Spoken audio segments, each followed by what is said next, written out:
Hi, I'm just trying out YouTube record. I'll read to you from Hebrews, the 12th chapter from the Passion Translation. As for us, we have all these great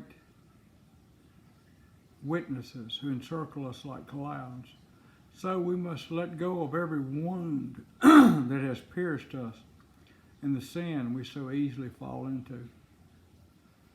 Then we will be able to run life's marathon race with passion and determination. For the path has already been marked out for us. We look away from the natural realm and we fasten our gaze onto Jesus, who birthed faith within us and who leads us forward into faith's perfection. His example is this: because his heart was focused on the joy of knowing that you would be his, he endured the agony of the cross and conquered its humiliation, and now sits exalted at the right hand of the throne of God. So consider carefully how Jesus faced such intense opposition from sinners who opposed their own souls, so that you won't be worn down and cave in under life's pressures. After all, we've not yet reached the point of sweating blood in our opposition to sin.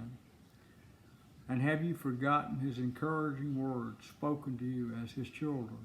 He said, "My child, don't underestimate the value of the discipline and the training of the Lord, or get depressed when he has to correct you. For the Lord's training of your life is evidence of his faithful love. And when he draws you to himself, it proves you are his delightful child. Fully embrace God's correction as part of your training, for he is doing what any loving father does for his child, for his children. For who has ever heard of a child who has never had to be corrected? We all should welcome God's discipline as a validation of the authentic sonship. For if we've never once endured his correction, it only proves we're strangers and not sons. And isn't it true that we respect our earthly fathers even though they corrected and disciplined us? Then we should demonstrate an even greater respect for God, our spiritual Father, as we submit to his life-giving discipline.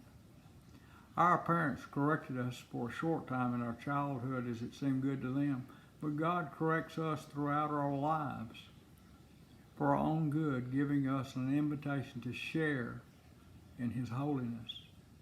Now, all discipline seems to be more pain than pleasure at the time, yet it will produce a transformation of character, bringing a harvest of righteousness and peace to those that yield to it. Thank you. God bless you.